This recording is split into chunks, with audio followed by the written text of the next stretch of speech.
Okay, so I did 2 introductions and I forgot to do the whole thing where I talk about being shadow banned and the bot thing and this, that, and the other.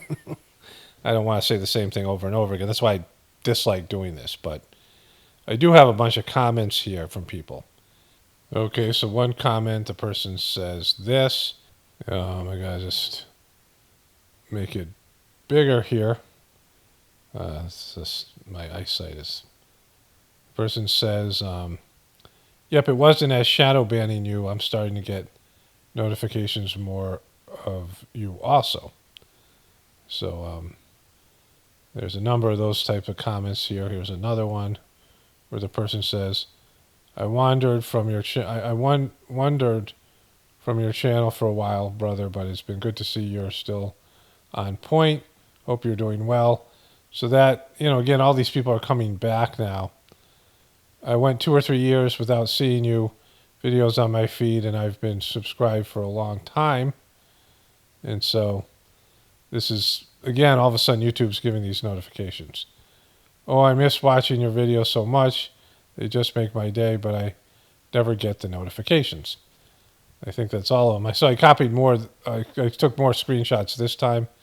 But YouTube, after I talked to the bots and said, you're shadow banning me, they say, no, we don't do that. And now they're not shadow banning me as much. And so the way to keep it going is click the notification button, subscribe, leave comments, like videos. Liking the videos is, I think, a big deal. Do whatever you can to let YouTube know you still want to see my content. Even if you don't watch the video, do something like videos. Just, make it so the algorithms think that you're still interested, because otherwise they just disappear you. There's also there's a membership program as well. And so all these things. So let's get in. I have 2 voiceovers here before I get into the Biden and Trump stuff that's kind of epic. Okay, so breaking news, Joe Biden's withdrawing from, it's not going to be breaking by the time you see this. Today is Saturday, July 21st, and I'm putting this up probably on Sunday, sometime tomorrow.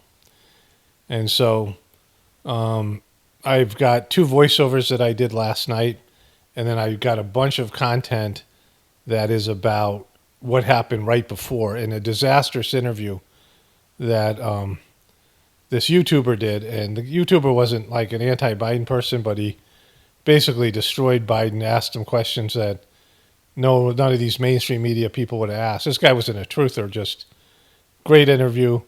Biden failed miserably. And as soon as the Democratic people, the establishment and his team saw this interview, I know that that's when they said he had COVID, right? This happened in Vegas right before he was supposed to go up and speak to whoever it was, and they said he had COVID. And, because he just couldn't go. The interview was a disaster. So I'll show you all that. I'll show all the stuff that led up to this. Bunch of clips, people freaking out on him, or, Jake Tapper shaking his head. It's a lot of stuff. But let's listen to the message first. Its entirety. It says, my fellow Americans, over the past 3.5 years, we have made great progress as a nation. So this is him saying how great a job he did. Today, America has the strongest economy in the world. We've made historic investments in rebuilding our nation, in lowering prescription drug costs for seniors, and in expanding affordable health care to a record number of Americans. We've provided critically needed care to 1 million veterans exposed to toxic substances. Boy, I don't know why he's quitting. He's just passed the first gun safety law in 30 years, appointed the first African-American woman to the Supreme Court, and passed the most significant climate legislation. Now, again, why is it significant? All right, so yeah, there wasn't ever an African-American woman on the Supreme Court, but that isn't an accomplishment, right?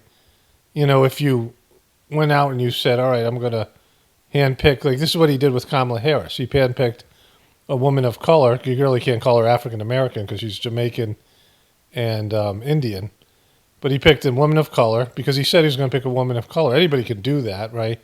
It's not an accomplishment, right? What's the accomplishment? You just chose somebody and she was passed through by the Senate, right? It doesn't matter what her race is. It depends on what kind of job she does, right? But that's not an accomplishment, right? It's something it's a milestone. It's something it's a new thing, right? But it's not an accomplishment. It's something new, right? It's not an accomplishment because it's somebody different, right? Like you could say, oh, we put this first Supreme Court judge that was over 400 pounds. Like it's just a fact about their whatever their circumstances, right? Every time it was somebody a little bit different, right? The first Albanian Supreme Court justice, right? The first Chinese Supreme, like every time it could be like it's just stupid stuff. Climate legislation in the history of the world. America has never been better positioned to lead than we are today. Are you serious? Yeah, you are senile. It goes on to say, quote, I know none of this could have been done without you, the American people. Yeah, we did it all. I helped out. You got thanks for. I'm glad you said something because I was really a big part of what you just said. We overcame a once-in-a-century pandemic and the worst economic crisis since the Great Depression. All those things were fails that you guys pushed on us. We've protected and preserved our democracy, and we've revitalized and strengthened our alliances around the world. It has been the greatest honor of my life to serve as your president. And while it had been my intention to seek re-election, I believe it is in the best interest of my party and the country for me to stand down and to focus solely on... Who wrote this thing for you, Joe? It doesn't really sound very much like you. Fulfilling my duties as president for the remainder of my term. I will speak to the nation later this week in more detail All right, I look forward to that. About my decision. For now, let me express my deepest gratitude to all those who have worked so hard to see me reelected. I want to thank Vice President Kamala Harris for being an extraordinary partner in all this work. And let me express my heartfelt appreciation to the American people for the faith and trust you have placed in me. I believe today what I have always, that there is nothing America can't do when we do it together. Boy, I'm glad that I'm not going to have to hear that very much longer. Kind of bummed he left a little bit, because it was great entertainment, but now the real S show starts because these guys are going to cannibalize each other trying to steal this, this nomination. Certainly Kamala Harris is a front runner, but, everyone's going to try to get it. Like there's just everyone who's out there who thinks they have a reasonable chance of getting this thing is trying to figure out a way to get it, right? Which is going to be great. That's going to be entertaining. We just have to remember we are the United States of America. The letter signed Joe Biden. Okay, so that's that. Okay, so there's a second piece to this. These rapidly moving developments. First, we had the letter from the president of the United States saying that he was going to step aside in this race. Now we are seeing yet another post on social media from President Biden, because the big question after the president announced that he was going to step aside in this race was who exactly was going to step in. Mary Bruce, it seems like the president has an answer to that question on who he's endorsing here. Okay, so I usually don't point something like this out because I usually don't point this out. This is 322. This is the number of Skull and Bones. And so when you make videos, you're going to have some that come up with some kind of number that someone's going to be freaked out about. I had some videos, I had no idea what amount of time was on them, and because you don't look at it. And people are like, oh man, it's 322, you're part of Skull and Bones. I'm like, yeah, how could I be part of Skull and Bones? I mean, I didn't go to Yale. Like, it just, that's a start. But anyways, this is more significant because Joe Biden's dropping out. They're picturing, it looks like a Freemasonic handshake. And now Kamala's the dude that they're running, right? Rachel, the president, in a tweet just announcing that he is offering his full support and endorsement for Kamala Harris to be the nominee of the party. I want to read this full message from him. He says, my fellow Democrats, I've decided not to accept the nomination, to focus all my energies on my duties as president for the remainder of my term. So he should be gone now. Like, that's a big deal. Because the reason he's leaving is because he's mentally impaired. They should take him. I mean, this is the whole scandal. This is my very first. And they're going to hide him away. This guy's not going to show his face until after the election. And, God knows what it's going to be like that. They might have to roll him out in a wheelchair, Decision as the party nominee in 2020 was to pick Kamala Harris as my vice president, and it's been the best decision I've made. He says, today I want to offer my full support and endorsement for Kamala to be the nominee of our party this year. Look at that. That's what's going to get her. That's a losing smile. She's got a losing smile. Democrats, he says, She's got a losing smile and a losing laugh. it's time to come together and beat Trump. Let's do this. Let's go. Let's fight and go. So I'm going to play the two voiceovers I did last night, and then I'm going to do another voiceover about this briefly, talking about my opinion about it and what this means to Trump and all the Trumpers. And then we'll get into all the things that happened with Jojo Magoo to lead up to this, including that disastrous interview. So it's all coming together. Okay, so those were two voiceovers I did last night. Now it's 4 o'clock, almost 3:40, and the last couple hours has been about Joe Biden withdrawing. And it's all over the news and my YouTube feed and all this stuff, right?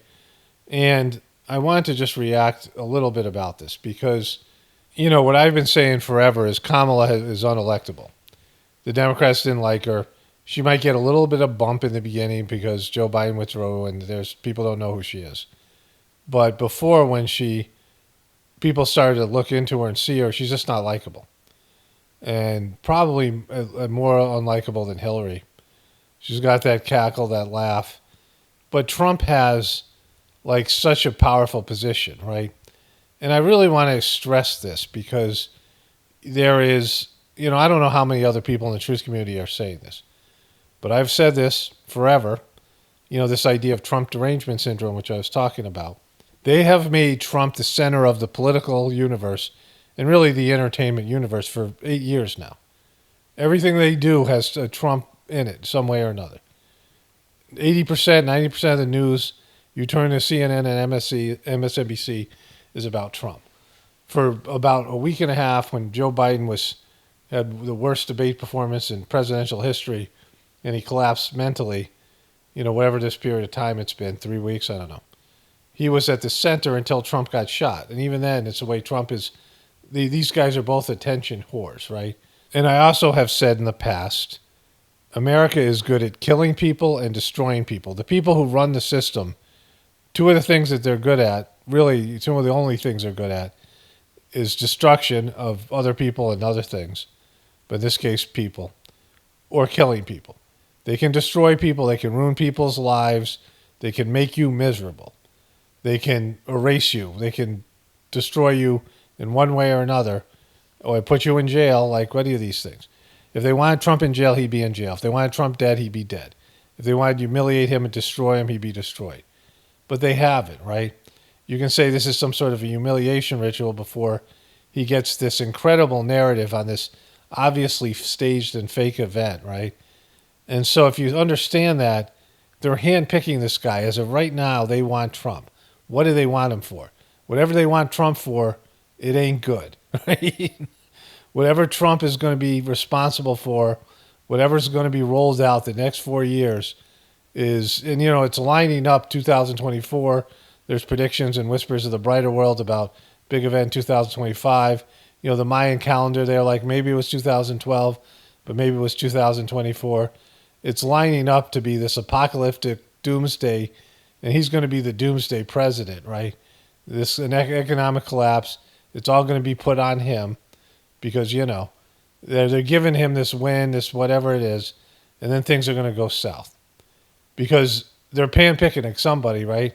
And if it's him or Kamala, Kamala's a disaster in every possible level. She's worse than Biden in various ways because, she's a snake like Biden, but she's, weak and completely, she doesn't inspire confidence in people, right? At least people believe in Trump and Biden. Some people believe in Trump and Biden. Kamala Harris will lose the people shortly after she's elected, right? Because she's not somebody they like or inspired by.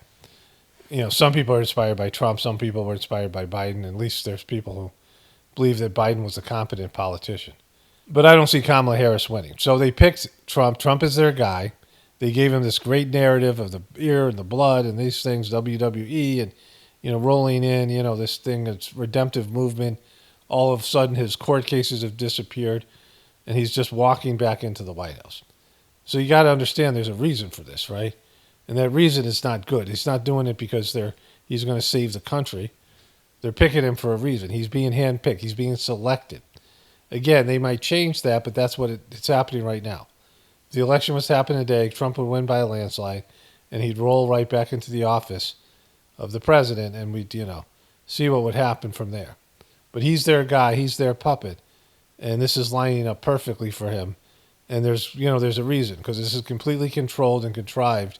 They could have got rid of Joe Biden any time in the past, since the people started 70% of the people started to say he's not fit to be president. 70%. And they ignored all that stuff. And they're going to ignore all the, the fact that he's mentally incompetent. He's still president. He had to withdraw because he's mentally incompetent. So a bunch of these clips, about 20 minutes or so, was I shot before he withdrew. So this is like kind of interesting because these are things that are building up to it. And, I like to do this kind of thing. All right, so let's go to that. Okay, greetings, brothers and sisters. Saturday, July 20th here. I just released my video, and I went out and I published it on my phone, and then I got home and I clicked to publish it again on my computer, and it put it into unlisted, unfortunately. I hope it doesn't kill the video. But, yeah, that's what happened. So, kind of a bummer, but a mistake that I, just a thing I didn't think through, and sometimes I do that, and it sucks. I got a bunch of stuff to talk about Jojo Magoo because they've all turned on him. They're probably going to go public pretty soon, maybe by the time I release this video. Pelosi, Obama, and some of these other heavy hitters. And Joe Biden is just getting pissed at him. And he didn't like him anyway. And he refuses to acknowledge his Parkinson's. And they haven't really wanted to tell him and diagnose him with something because, it's wrong to have a guy who has Parkinson's and has dementia, has cognitive decline as president. And so they haven't wanted to, I've talked about this in the past. And so there's so much to get to, and there's a great interview to watch. So this is mostly going to be about Biden. There's some more information about the Trump shooter who allegedly had a drone. I have some more things to say about that and the Trump supporters and all the things with that. But I want to start off with a solution. And so there's very few people have a real solution, like saying Trump is going to save you or Biden's going to save you or, some religion's going to save you or something like this or whatever it is, and that the system can be saved and not look at the numbers and not look at the first problem is moral decline and the fact that people are getting suckier and weaker and suckier, and they're getting more entitled, and just each generation gets worse. The moral breakdown the family, and just lack of abilities, lack of functioning, lack of being a real human being, these things. And so that's the first thing. Like that's everything else stems from the decline of the human condition. But I have a way to change this. It's not my way. I don't want to say it like that, like I've come up with something, because it has nothing to do with me. I've done nothing to. I've contributed to this, but it wasn't something I discovered. It was taught to me by the Sajar system. It's a different way than what we think about changing the world. So most times when people really want to change the world, they become like missionaries, or they go out to the poor, the underprivileged or the sick, and they reach out to these people, and they do good deeds. They find weak people and unhealthy people and poor people, and people want to help. Other people want to help the world. They join some group, liberal group or conservative faith-based group or something like this, or they get into politics, think they're going to change the world by changing it externally, right? And so that is all external change, where you think that you're going to use money, or you're going to use your physical energy, or you're going to use your kindness and your empathy and your compassion to go out to the world and change it that way, to help other people change, to lift other people up materially in some way, take people who are struggling, go into counseling, adopt children, become a foster parent, just all these types of things. And I've seen it. I've seen people do this. I was a counselor for a while. I had a master's degree in counseling. Some part of me wanted to make the world a better place. And I've seen time and time again, people get dragged down by the other people, the people that are suffering, the suffering masses. people who have energy, love, compassion to give to other people, resources, they just get dragged down to the abyss. Lots of people, not everybody, but this happens more often than not. Foster families, they have a loving family, they have a great family, and they want to spread that love, and they find a troubled kid who had a difficult parenting, and the kid comes in their house and he's just so messed up, or she's so messed up, and it affects the other kids, maybe abuses them some way, and the whole family falls apart.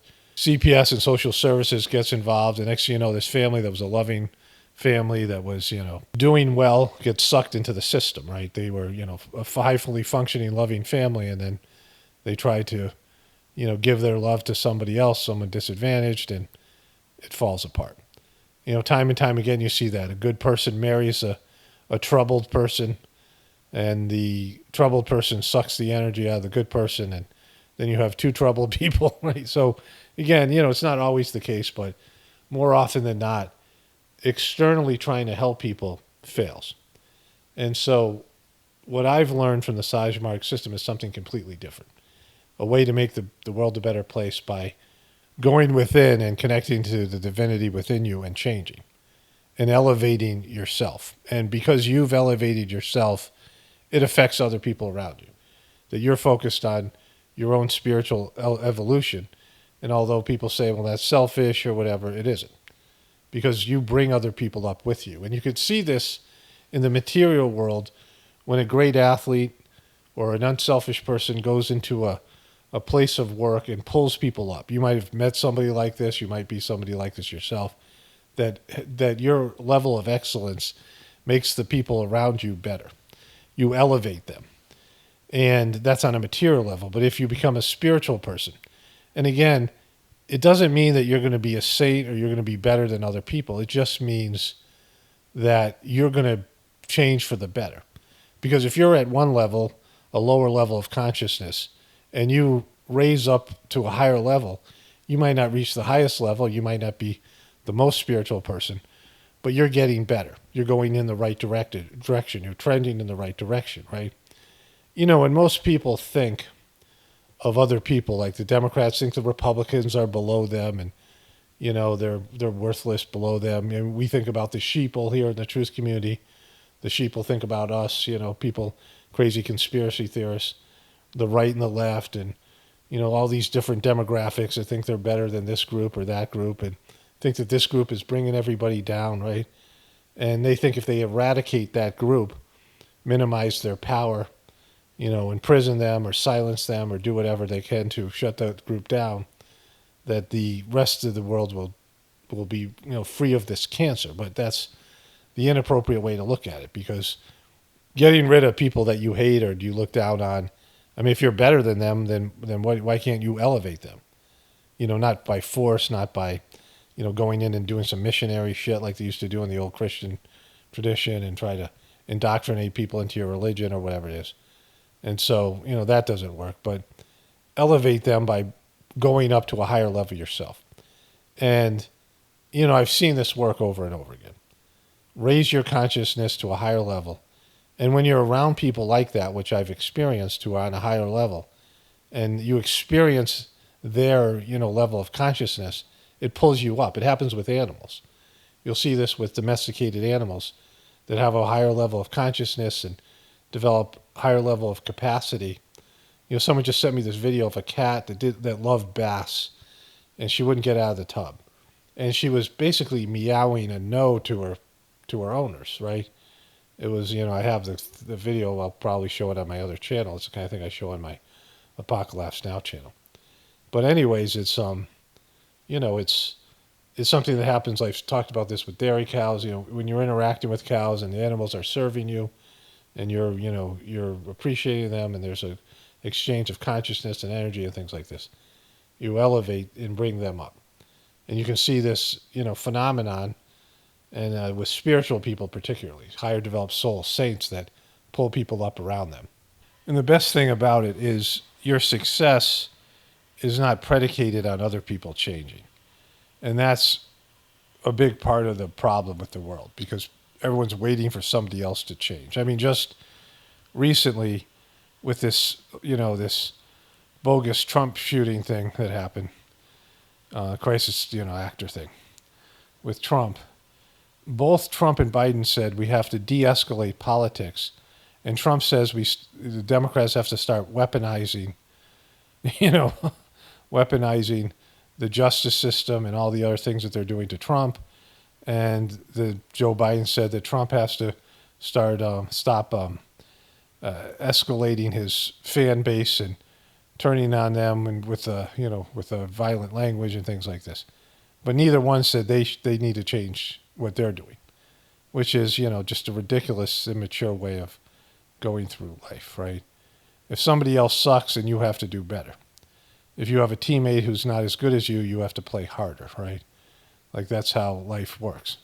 And so, I make fun of people, I mock them, I do whatever I do here. But the central, solution that I understand, as I understand it, in terms of my own personal contribution to the world, is to continuously work on bettering myself internally, working on my character.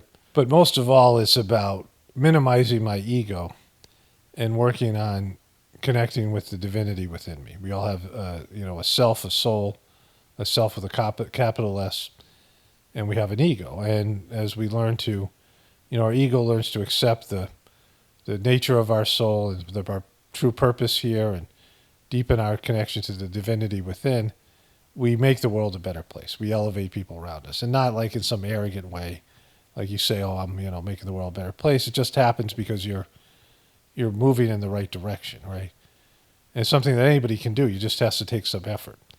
Wherever you are, you can be a criminal or whatever, the worst sinner, whatever it is.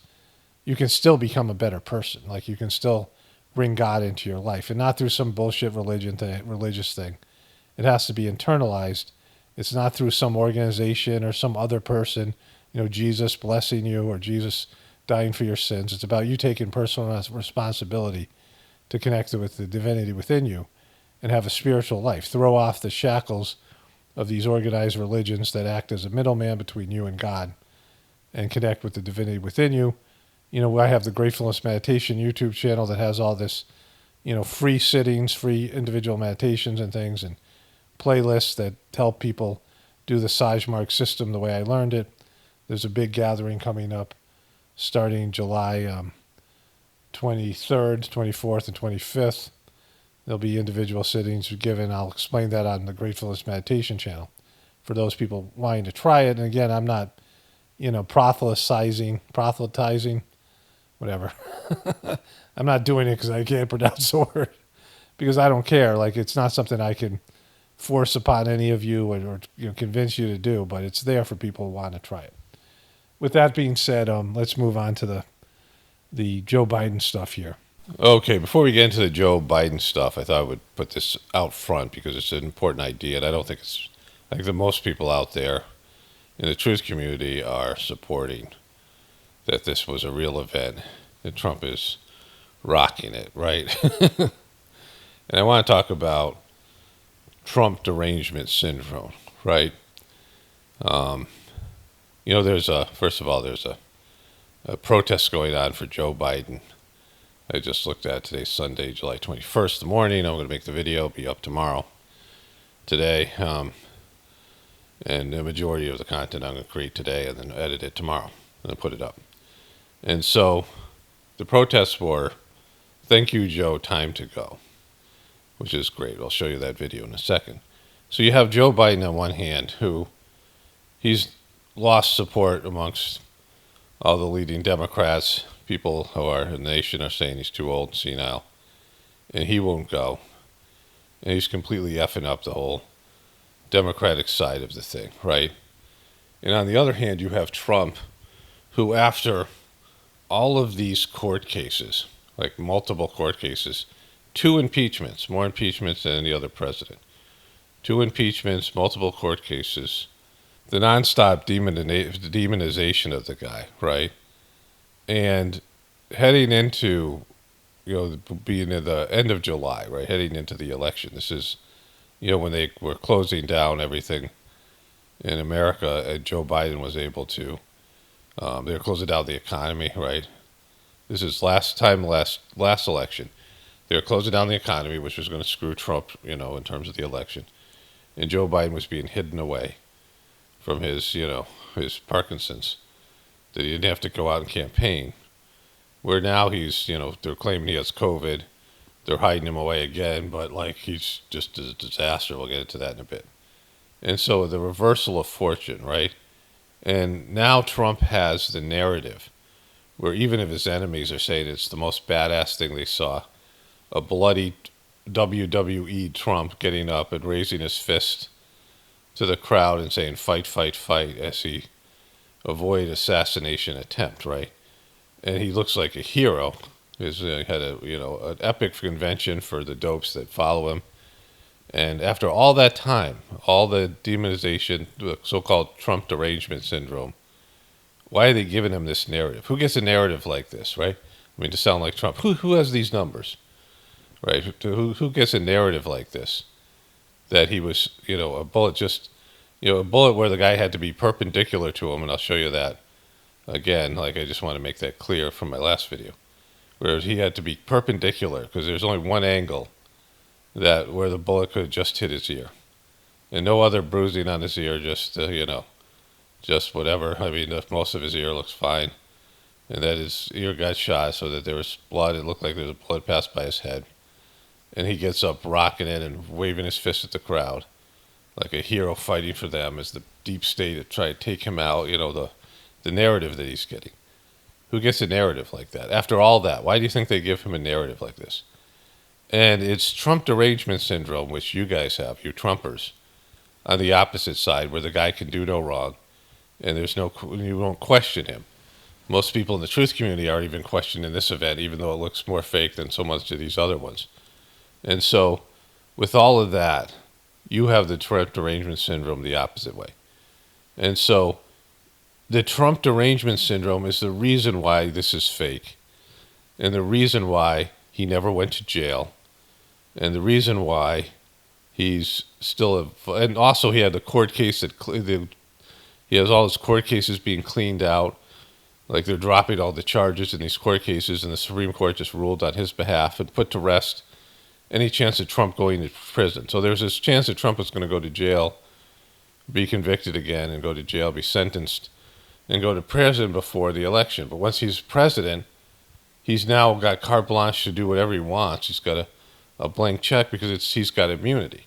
You got a criminal-minded president who now has been told that he has immunity, and he's kind of old anyway.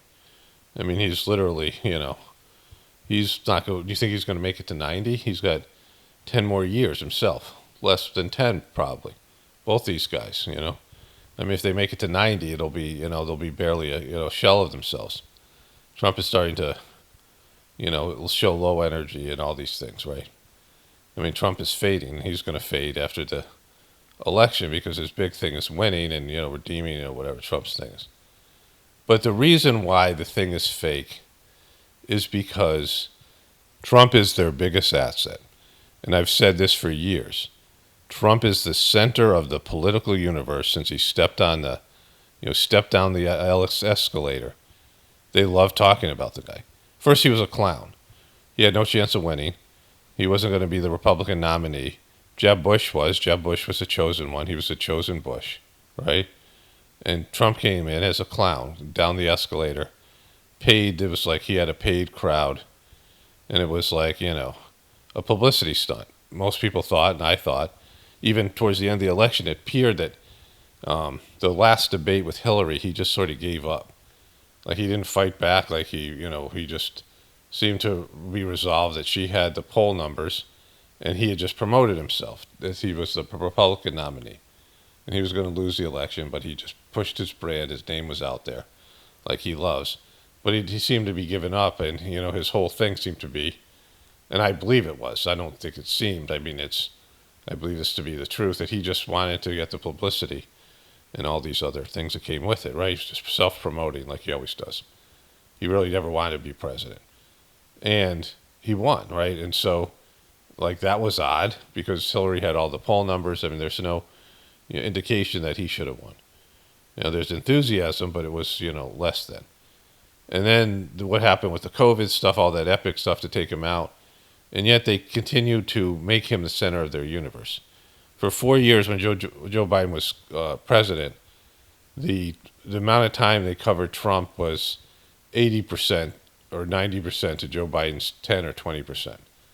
They were all, and when Joe Biden was covered, Trump's name was always mentioned. And no matter what was going on in the world, somehow it was Trump's fault. Like it would be something that was totally unrelated to Trump, and then they would bring his name into it. Like I watched CNN and MSNBC do this for the past, everything was, I would be, it was a game I played. I would say, when are they going to bring Trump's name in and blame Trump for this thing? There's a hurricane and somehow it's Trump's fault. Like it was, Trump somehow defunded FEMA, or, there's some reason that Trump screwed up, right? So everything that they're doing, their media centers, their news, and their politics that they were pushing and the agenda they were pushing was predicated on Trump and the Trump Derangement Syndrome. And also the Trump Derangement Syndrome from his followers, who were always going to make Trump relevant because he had, a third of the population that was always going to vote for him no matter what he did. This cult-like following. And so that kind of asset they weren't going to get rid of. And I said, you guys heard me say it, when he's in jail, I'll believe it, right? I said this so many times. Every time there's a new court case, when he's in jail, I'll believe it. They're not getting rid of this asset. They're not getting rid of this asset. There is no way. And why have they given him this narrative then, right? So if it isn't, a real event, then why would they give this guy this heroic narrative? Going into the election, he looks like a shoo-in. The Democrats are in disarray, and he looks like a hero that even, his enemies are saying that was a badass moment. And they've all lessened their anger and intensity against him. And, the disaster that's going to be the Project 2025, why would they roll that out there? And something that could easily be manipulated against him, which I covered in a video, is just stupid when they have the Democrats on the ropes. So it's Trump Derangement Syndrome that you have, you Trumpers, and the media has, and now they've given him this narrative, the heroic narrative. And it's given to him because this is fake as F. So everyone should think about this. Like, what is he going to be used for? Why do they want him? Like, maybe they're going to turn this around before the election. I don't know. I don't know if they can. I mean, the Democrats will go into it like it's a shit show over there. And so, with the Democrats having almost no reasonable chance of producing a candidate that could challenge this, heroic narrative that Trump has, he's a shoo-in. Why is he doing it? Why do they want him? Like, look at all the stuff they rolled out when they had him last time. The gender stuff was tied to Trump. The changing of the gender, all these things that they did. The definition of the word gender, the pronoun stuff, all that stuff was run out. And Trump didn't say a word about it. Like, he didn't, now he is. His son, was talking about it in the convention. Trump mentioned it. But, when it was happening, Trump didn't lift a finger to stop it. Because he's an asset and he does whatever, assets do. He's playing his part. He's an actor. He's a crisis actor. He's somebody who's playing his role. And so that's Trump. Like, it's totally exposed for everyone. And I'm kind of shocked to hear that in some of the comments that nobody else is saying this, what I'm saying here. And, like, they're believing that this was, like, a real event and that they've tried to get Trump. And, like, with some 20-year-old kid, there's a little bit of information on this, some nameless kid with no social media presence, no manifesto, no any of these things. So anyways, let's get into the Joe Biden stuff here first. But just think about this. Why would they give him this narrative? Like, that's the thing, a question you should be asking. What's going to happen in the next 4 years? Are they going to blame the collapse of America on him? Is it going to be something? I mean, Trump is going to be used in some way as a weapon against you and against this country. Because he already has, right?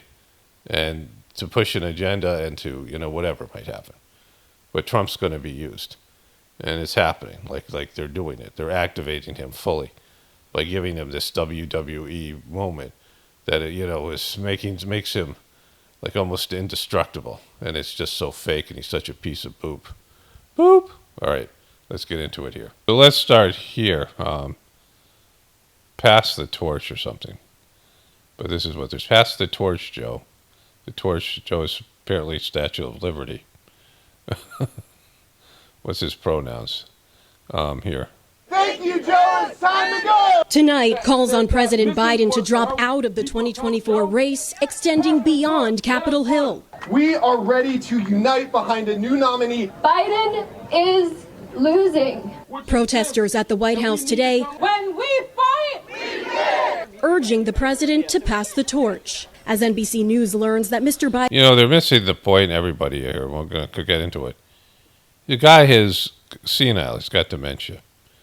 You know, I was watching the movie or the TV series about the debacle with the LA Clippers called Clip, and the guy who, geez, I forgot his name already, but the former owner of the Clippers made racial comments in a time where Me Too, you know, everyone's getting Me Too'd. It was this epic time, and you know he was a nightmare, and you know when he said all these things, you know it was a bad, you know he was just done. He was canceled. But he was 80 years old. It was not a good show. Like it was interesting because I followed basketball. I remember it. You know that some of the stuff was funny. There's a few funny lines. It was kind of interesting, but it came out that he was senile, right? Which would excuse that kind of behavior. Like when people get senile, they say all kinds of, it's like, you know, in some ways almost like Tourette's syndrome and whatever they say. But they didn't say that. Like that's the first time I found out that they, you know, he was tested for dementia by his wife. His wife wanted to get, you know, take his half of the foundation. You know, they're a billionaire family, right? But, you know, you really can't blame Joe Biden for anything because he's got brain impairment. Like, you know, he shouldn't be judged as his decision-making, but therefore he can't make those decisions. He's got brain impairment, right? Biden's allies are warning party leaders that efforts to push him out are undemocratic, all while he continues recovering from COVID at his Rehoboth Beach, Delaware home. New tonight, sources telling NBC News In one of his 3 homes that he's got on a senator's salary.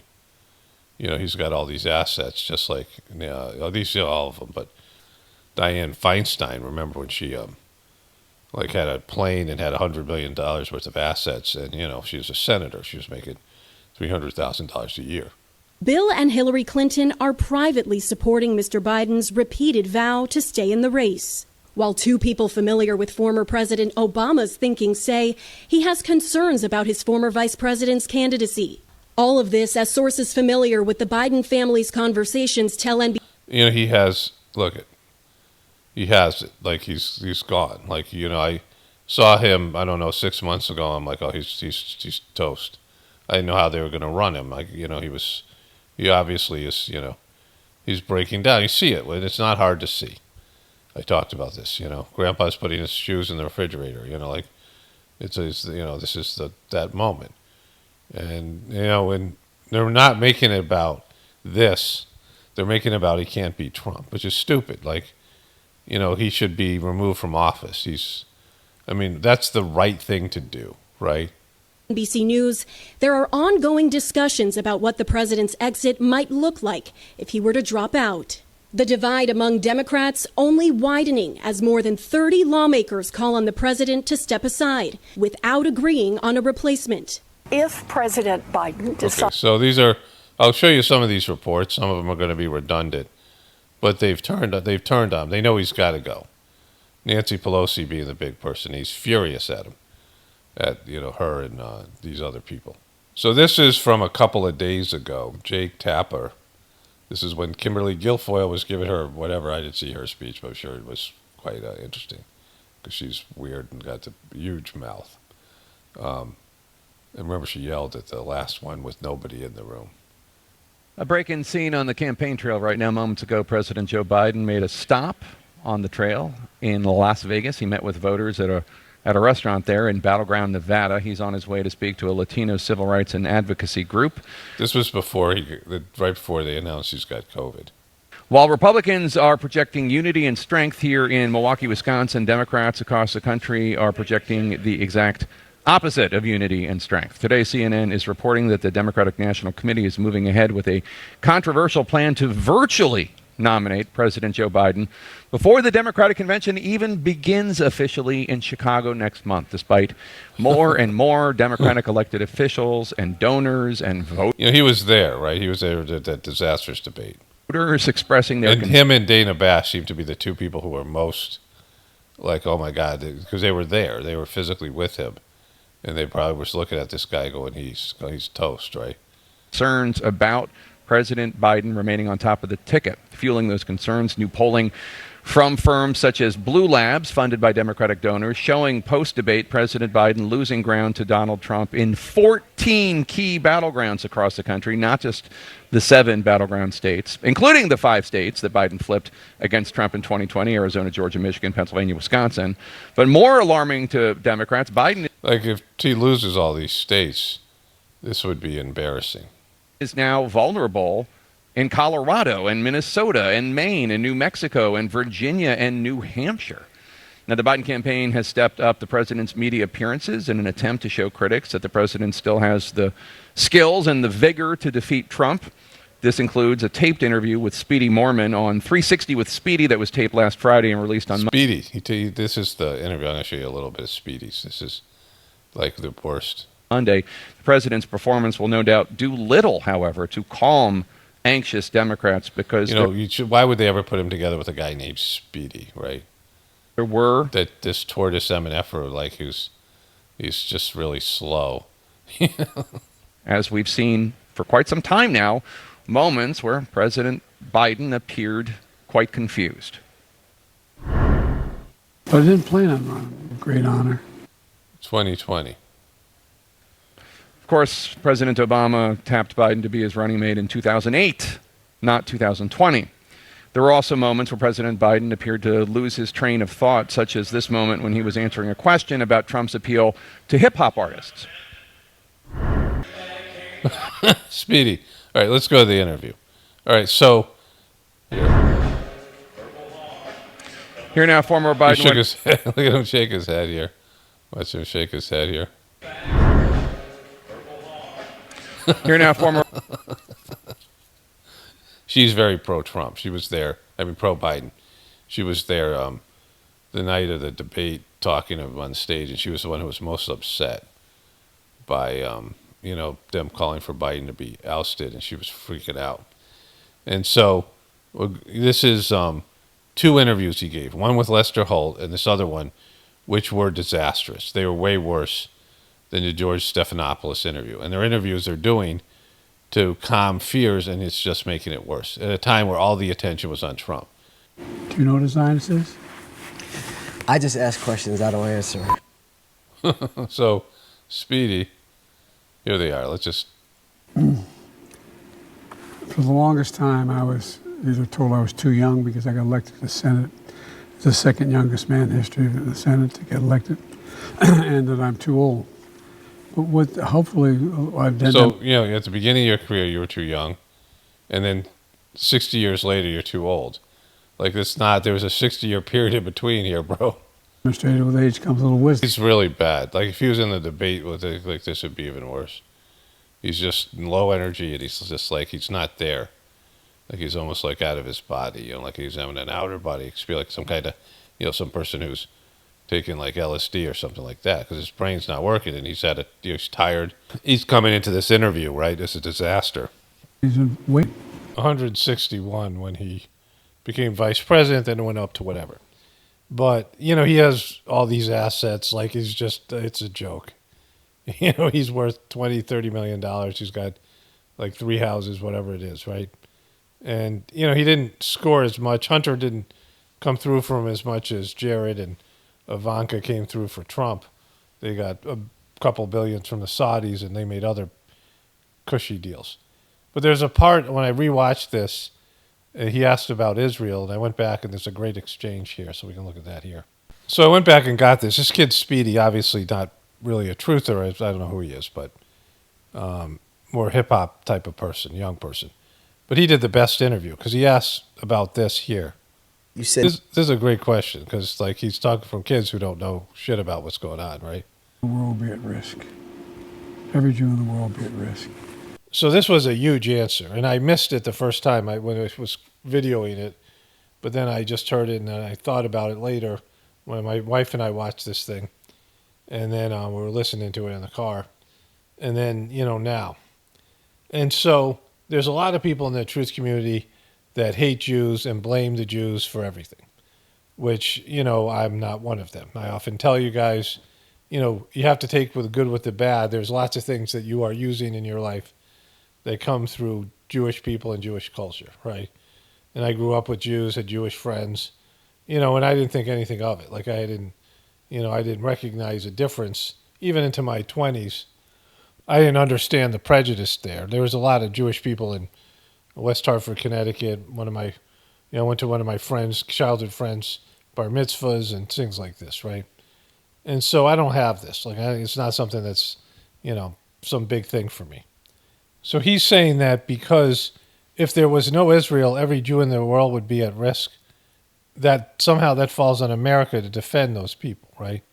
Because we don't do that for other groups. We don't do that for Asian people. We don't do that for Australian people. We do it to some extent for European people. But he's talking about something that's religious, right? And so what he's saying is, as Americans, if we don't protect Israel, every Jew in the world will be at risk. There's lots of people who are suffering because of America. Like if we just didn't screw them over or screw their government over or put in puppet leadership. And look at what we did to Iran.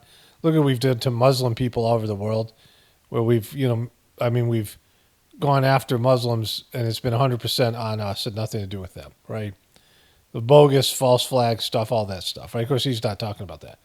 But why is it inherent for me and you and the rest of us to pay to protect Israel, right? Like it's not our job to do that. And, especially people, I guess if you're a Christian, but that, this is supposed to be a government without a religion. This is a government with the freedom of religious expression.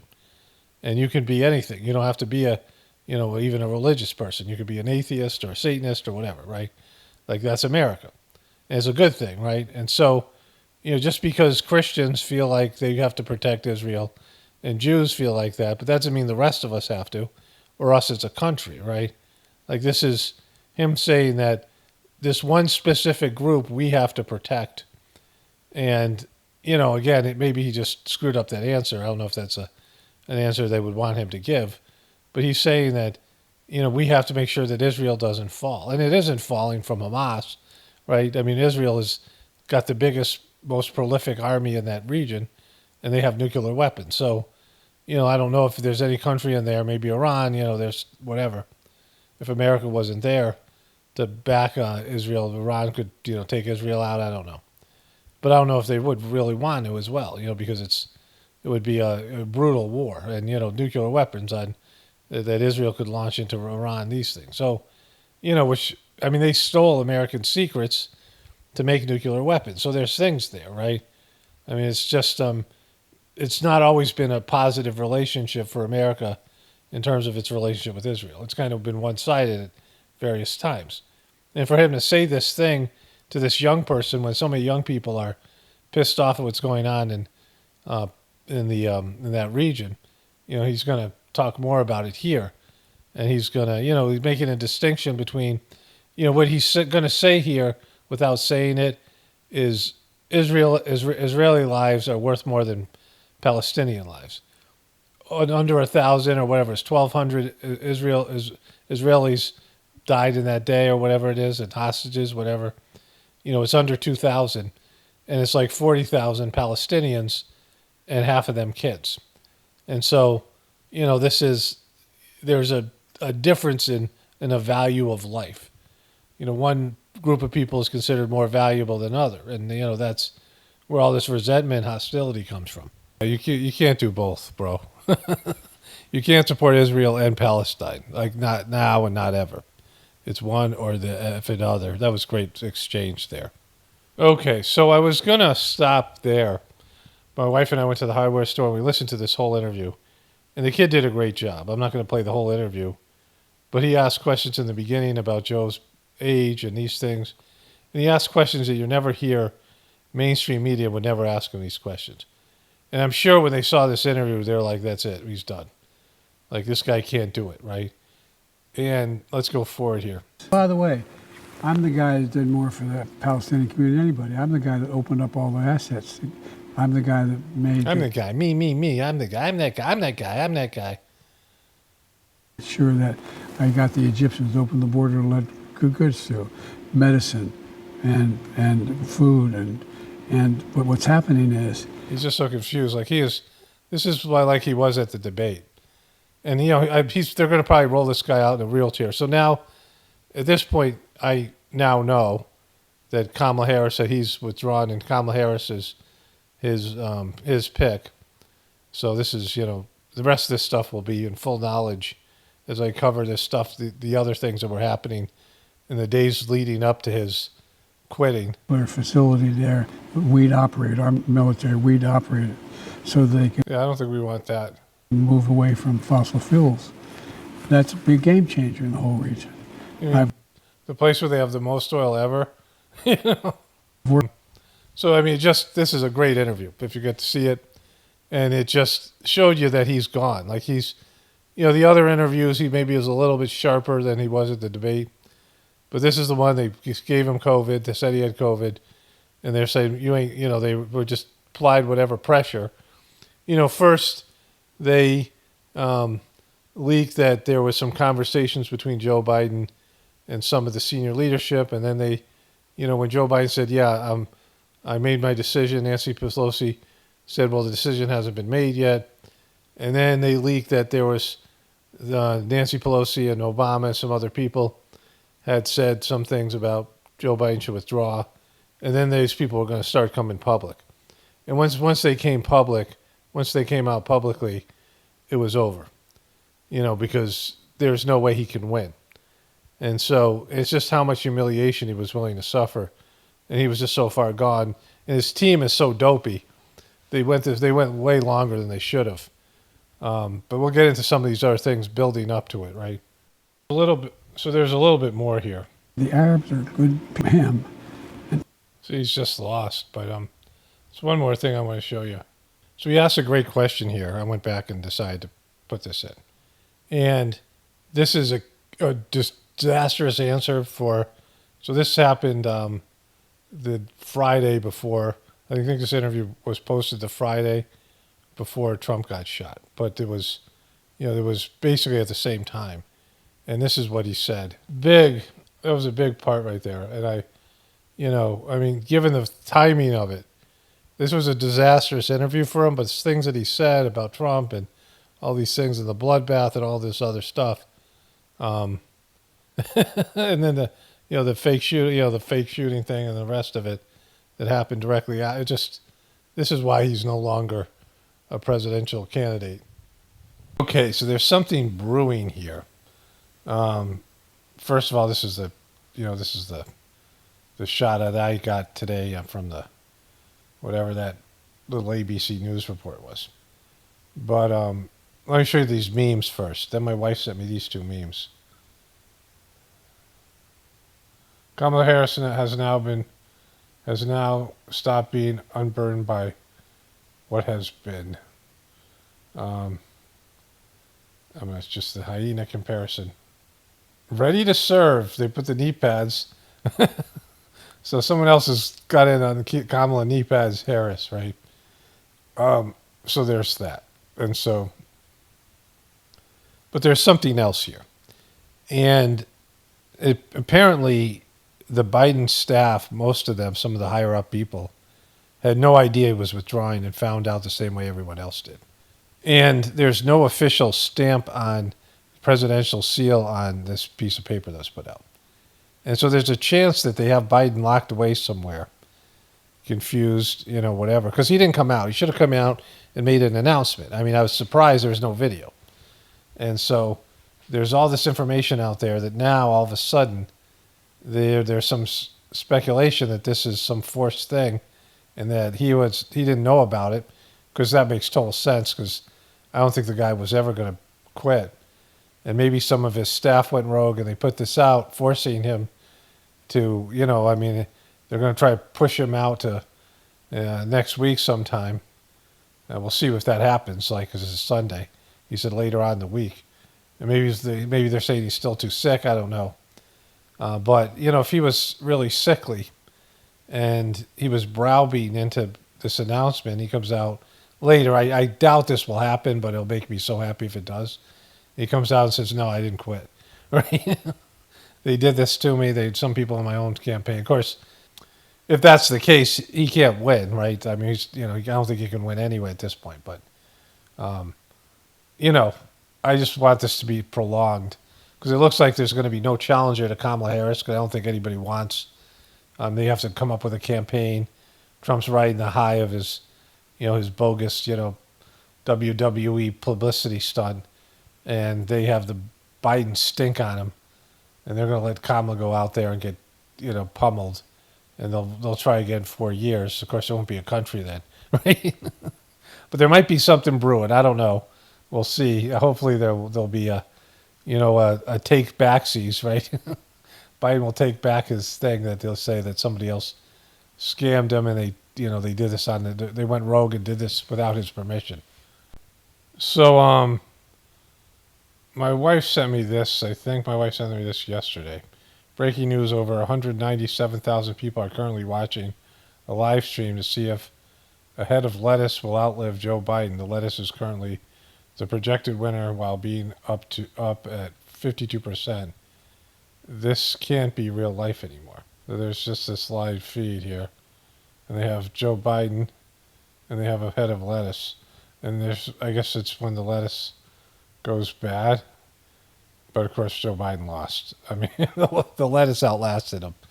As of yesterday, we didn't know. I would have said probably the Joe Biden would outlast the lettuce, but too much pressure or whatever. Maybe it's fake. Who knows? Here's Joe Biden's page. My fellow Democrats, I've decided, why not Americans? I decided not to accept the nomination.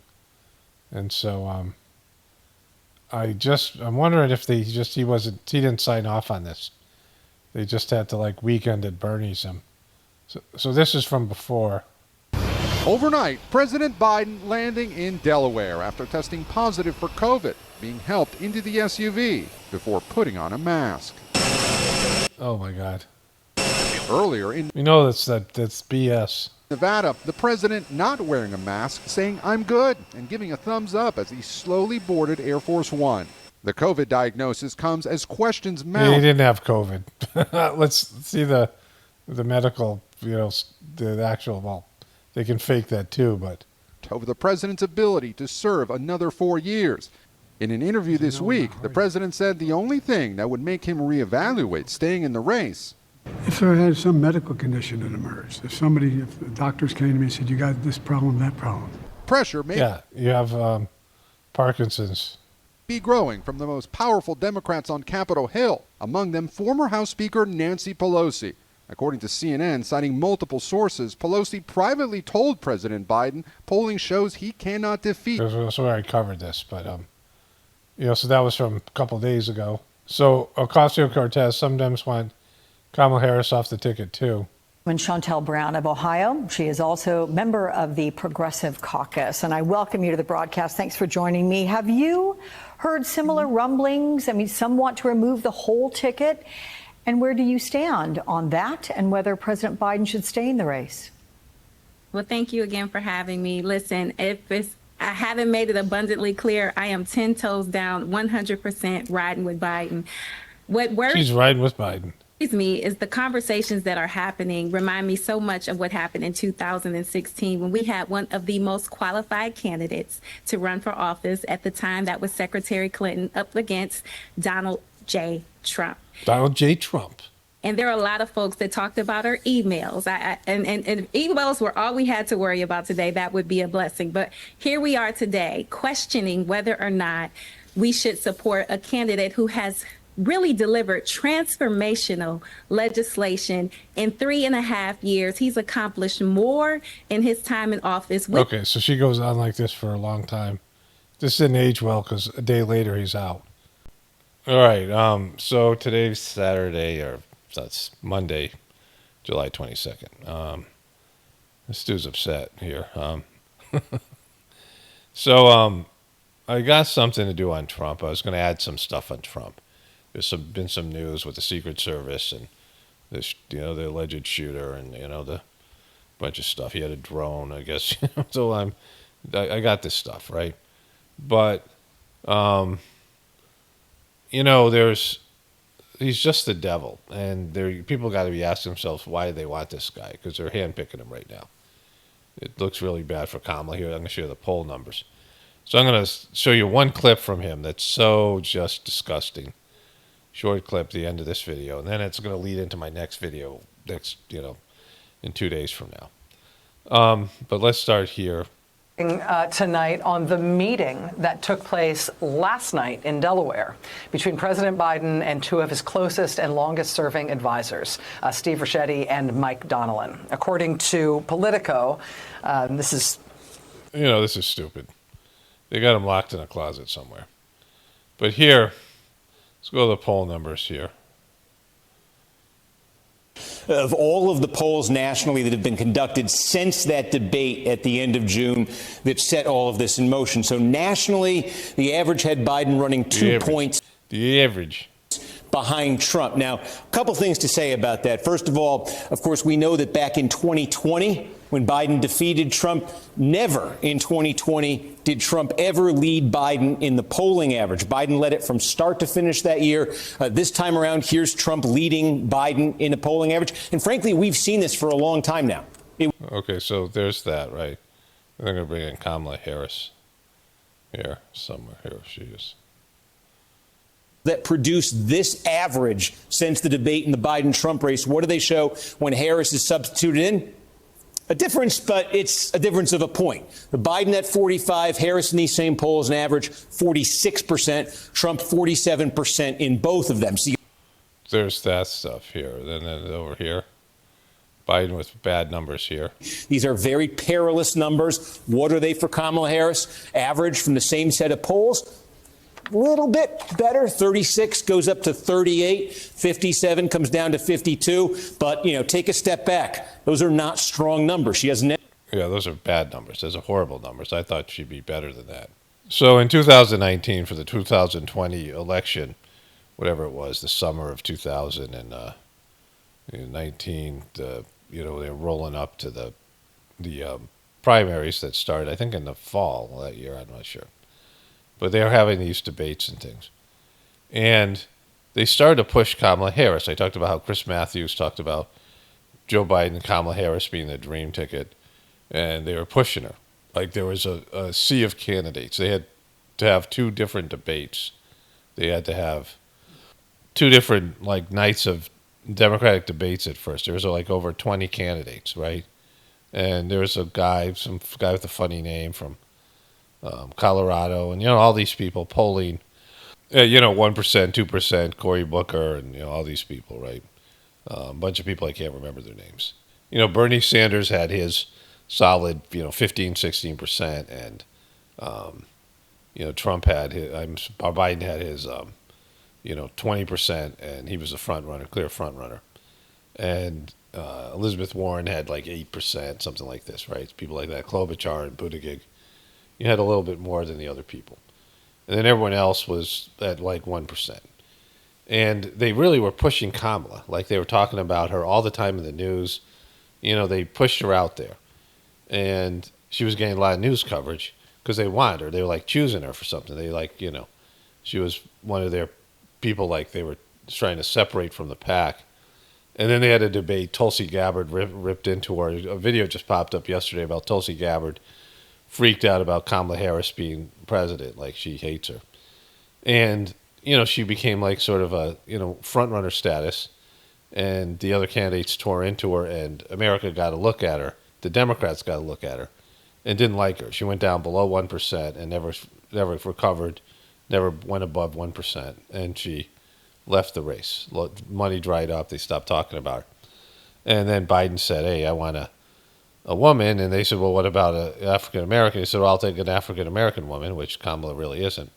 And he picked her, right? So I expected that she would get a bump here because Biden's gone, right? I mean, you remember what happened with Sarah Palin. Sarah Palin gave McCain a real bump. Like, I'm not going to say it. She gave him a bump in the polls, and she was really rocked it at the Republican convention, right? And then she got torn apart, and they just didn't like her. And so Kamala Harris is somebody who America knows a little bit about, doesn't like now, and they're not going to like her when they get to know her. When she starts talking, debates, and focused, she's just not. People are going to look at her and say, "Oh, we don't like her," and they've already kind of decided on that. Even the Democrats, and so they're kind of screwed. And I'm not happy about it. Like Trump, like he says, the devil. But this is, this is what's. I mean, she sucks and she's horrible. She's really, really unlikable. All right, so and enter the race with strong numbers on that basic question. What's the comparison to Donald Trump here? Trump averaging 41 favorable, 55 unfavorable. Also not strong numbers. These numbers suck, and we don't know what's happened now after the whole bunch of my at least a couple people have suggested we call this Ketchup Gate, so we'll go with that. After Ketchup Gate, well, there's this. Tick, though, above where both Biden and Harris are. Again, this is the starting point for Kamala Harris. The big question here is going to be what happens in the next week, the next 2 weeks, as this sort of rollout of Kamala Harris as a presidential candidate begins. Does she get a second look from some voters? Do these numbers improve? Is there movement? There should be some improvement. If there isn't, then they'll, The horse race. Is there a backlash? I think you have to ask as well. Look, Kamala Harris will be the first, if she is nominated, the first candidate from either party since 1968 to be the nominee without contesting in name the presidential primaries. Is there any kind of a backlash to that, to how all of this went down? That's another question. If it's Harris or whoever it is as the Democratic nominee, this is the battleground, of course, they'd be walking into. If it's Harris versus Trump, we've talked about this a lot, the core 6 battleground states, every single one of these states was won by Joe Biden in 2020. 5 of them, Biden had flipped from Donald. I think she'll do poorly here in these states. I mean, they're, Biden was a union guy, big union guy in these states of Michigan and Pennsylvania and stuff here, Wisconsin. I think she's going to do horrible there. I mean, I don't think she can win. These are bad numbers now. Donald Trump in 2016. So obviously Harris, if she is the Democratic nominee, doesn't have to win all of these states, but these are the states where I referenced that polling that was showing Biden down in many cases, mid-single digits, sometimes even worse. She's going to have to win a number of these states. Maybe those 3 Midwest states that could potentially hold it for Democrats. There's different combinations here. Because you have polling numbers in those states, because this is, whatever the thing is, he doesn't have them. So, the numbers are bad for her already, which I don't think they're going to get better. They might get a little bump, at the beginning or something. But, Trump is celebrating his, doing a victory dance of his thing, which we'll get into in a moment here. But let's see what Mika thinks. Let's bring in host of MSNBC's The Weekend, Simone Sanders Townsend. She's a former senior advisor and chief spokesperson to Vice President Kamala Harris. And so, Simone, the Republican freakout has begun. And actually, as Joe pointed out yesterday, when Republican freakout, she's just the absolute worst, right? So when this all broke, the Republican reaction to this, and I've been sort of following and digging into it through contacts I have, and it is very real. It is a hate campaign against who they call Kamala Harris. Oh, my God, the freak out. And they are freaking out, melting down. I can't think of the other words, but you see this very strong. They're melting down, freaking out. I don't know what the other words are, because I don't think people understand the words that you just said. Reaction, which shows that something has moved the meter, and perhaps Donald Trump himself may not be happy about the concept of Kamala Harris. I've been watching all night long videos of her in Senate hearings, grilling former Attorney General Bill Barr, Supreme Court. You were doing that all night? That's what you were doing last night? Nominees. And man, can she prosecute? Can she grill Republicans? She's a griller. She's a real griller, she is. Kamala knee pads Harris. She can really grill the crap out of some people. She drive the point home when she's in that mode. So I guess my question to you is, what do you think? Will she get the support? Will she get the delegates? And She get the delegates? Well, if they're freaking out, like you say, well, how can they not? How can they not go with Kamala? Like the Republicans, they're running scared now. can she prosecute the case against Donald Trump? Yeah, Mika, the grilling, the former staff, we like to refer to it as putting someone on the witness stand. She knows how to do that. She knows how to do that. Quite well from her previous life as a prosecutor. Before we talk about the vice president, I've also had the privilege to work for the president. I worked on his last campaign. Okay, so there's that.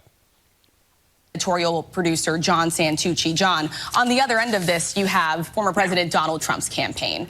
The former president is just after surviving this attempted assassination on his been back out on the campaign trail. And the Trump campaign has been notably a little bit more quiet on President Biden following this debate, a sign that maybe they really wanted to see him stay on the ballot in November. What more are we learning from the Trump campaign about how they're responding to this and also how they're preparing to now face off against Vice President Kamala? They're just so serious. Like, look at that. Look at that. Like, how can you get rid of this guy? Harris. Rachel, literally, as you were just introducing me, we just got a statement from former President Donald Trump. I'm going to read the entire thing, Rachel. It's posted to his Truth Social account. It reads, quote, "Crooked Joe Biden was not fit to run for president and is certainly not fit to serve and never was. He only attained the position of president by lies, fake news, and not leaving his basement. All those around." Remember this thing? Remember this? Including the doctors and the media, knew that he wasn't capable of being president, and he wasn't. And now look what he's done to our country with millions of people coming across our border, totally unchecked, unvetted, many from prisons, mental institutions, and a number of terrorists. He goes on to say, "We will suffer greatly because of his presidency, but we will remedy the damage he has done very quickly." Trump goes on to end the statement, "Make America Great Again." Of course, the signature line, Rachel, as you know all too well. Listen, the Trump team in... All right, so he doesn't mention Kamala here. But she's calling her Smiley Kamala or something. I think it's Laughing Kamala. And I think it's really pronounced Kamala. Kamala. It's an Indian name, right? Her mom was Indian, East Indian. So that's where her name comes from. But I want to end here because this is, like I said, going to lead into my video for next, the next couple of days. They keep saying, he's a threat to democracy. I'm saying, what the hell did I do for democracy? Last week, I took a bullet for democracy. What did I do against democracy? Crazy. Are you serious? Is this where we're going with that? Oh, he's put his hand to his ear. I thought you weren't going to talk about this because it's too painful. He said it was too painful. I'm not going to talk about this. That is just so shameless, right? He took a bullet for democracy. Come on. You took a bullet that allegedly grazed your ear. The whole thing's fake. Ketchup gate, right? Just a disaster. But that's so, like, icky. I took a bullet for democracy. You're saying I'm trying to end democracy. I took a bullet for it. No, you didn't. Like, freaking, what are you talking about? And so there's a Secret Service meltdown stuff, all this stuff I'm going to cover. But this is the worst. And he's the worst. And it's just so bad. And there's so many truthers. I just, my understanding is there's a lot of truthers who are claiming this is a real event. They can't, see such the obvious thing here. It's so fake. It's so WWE. I've covered this. And I don't know how many other people are covering this the way I am, which is surprising. Like, it's shocking. Whatever. But I'm going to, end this one here because it's just so icky. With all the stuff with Biden, and now that's no longer a story, right? People are going to think whatever they think about Kamala. Kamala's going to come out and campaign, and people are going to form their opinion. There may be a debate between Trump and her. I don't know if Trump will even agree to a debate, depending on the situation. but it'll be on his terms, right? The last debate was on Biden's terms, but Biden was so far gone. Trump, took whatever it was. But if they're going to debate, Kamala needs the debate, right? The Democrats need something, and now they're reeling, and the whole. I mean, I guess there'll be at least some people realizing that if this guy had to withdraw, he shouldn't be president now. And they've known for a long time this guy wasn't up to the job, because he's not up to run for president. He's not up to be president. And so they're leaving him in there, which speaks about the Republicans. And the Republicans, knowing this guy is senile, knowing this guy has Parkinson's, like they all know. And so why do they leave him in there? Like, it means that there's no real presidency, right? It's just a puppet position. Because if he can do the job, then anybody could do the job. Like, he's gone mentally, and he's not making good decisions, and he's just stubborn, and his selfishness towards the end, it's just epic. So the Republicans have all that going for them. The Democratic Party looks horrible. The Biden administration, Kamala was complicit in all this. I turned on Cops for a little bit last night. I just saw it was on. And, this show's been on for like 40 years. And the cop pulled up somewhere in the Southwest, maybe California. And it was a family in a trailer park, white family in a trailer park. And they were upset because their neighbor had thrown something that broke the window in their trailer. And just not nice. I mean, just everything gross. And I'm like, how people living like this, right? And he goes over and asks the guy, and the guy said that, she said that she called her son for dinner, and then the window broke. And the other woman, I'm just not, these people that you would see at Walmart, that just, they're not even they look like they're just completely, just low lifes, right? So he goes over and he asks the guy if he broke the window, and the guy said, well, the guy's niece, the son's niece, or something, I don't know, came over and gave him a watch back, and that the son had stolen his watch about 6 months ago. And we're not talking about a Rolex here. We're not even talking about a Swatch. And he said, I threw it, and the cop said, what did you throw at the window? He goes, a tamale. he threw a tamale at the window. And then the other people were like, well, that person who made that tamale is not a very good cook. And so the guy had a warrant for his arrest for traffic something or other already. So the cops were going to take him in.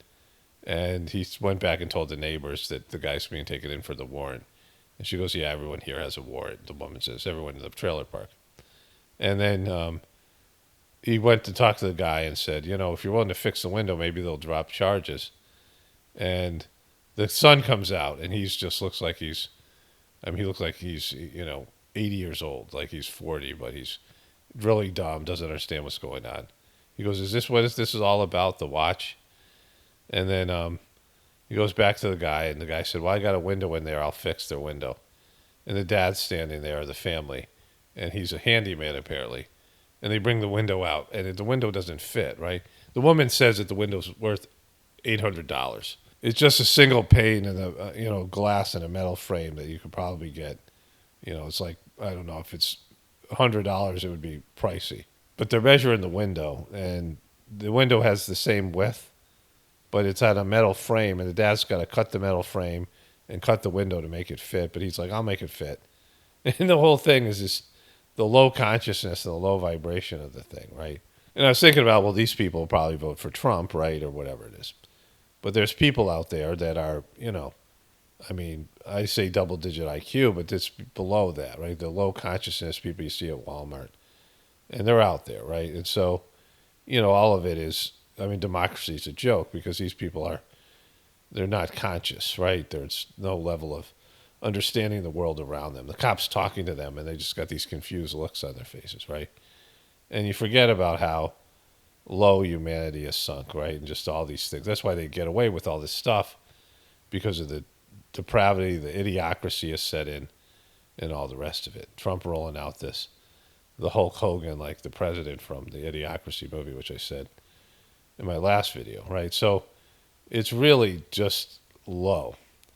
low vibrational, and it speaks to everything. You know, like I said to my wife last night, you know, when people started wearing jeans with holes in them, right? When there's jeans like had purposeful holes in them, people were buying pants that had holes in them because it was fashionable, and they were paying more money for pants with holes in them than pants without. And these, you know, they started to make this worn out look, right? Purposeful. Whereas in India, they had these jeans in India with where that, you know, they have this sort of faded look they now do where they purposely fade the jeans in parts to make it look like they're old, but they're brand new.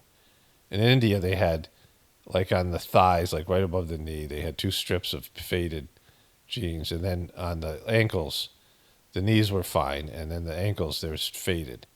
But it was just so mechanical. It didn't look like natural at all. And I was like, what are they doing? And I was talking to my kids about it. They're like, yeah. But when they started to sell ripped clothes with holes in them, you know, and faded, purposely faded things, and as a fashion statement, and you know, people are wearing these things, you know, buying ripped jeans, wearing things with holes in them. You know, that shows you like that you've gone the level of, you're going towards the, you know, Hunger Games kind of stuff where people just get, you know, decadent and out of hand, right? And so, you know, those are signs of the apocalypse, like where just the stupidity and the depravity and like no sense of common sense, right? There is no common sense. And there's no common sense with this thing with Trump. People would see through this fake shit and this fake person who isn't hiding it. Trump is the one thing that you say about Trump. He's not hiding who he is, right? And so, in this shameless moment here, where he's saying he took a bullet for democracy. I mean, that's where he's going with this. And yes, you know, he's going to push it too far because he already has. I mean, that's pushing it too far. But he's going to milk this thing for everything it's worth, and it's fake, and people are going along with it. People in the truth community. I mean, it's just that bad. Anyway, so let me get into that next video because it's bad. Only spirituality will save this world. It's power motto, definitely important for the apocalypse. In the ascension, everyone have a blessed day and be grateful.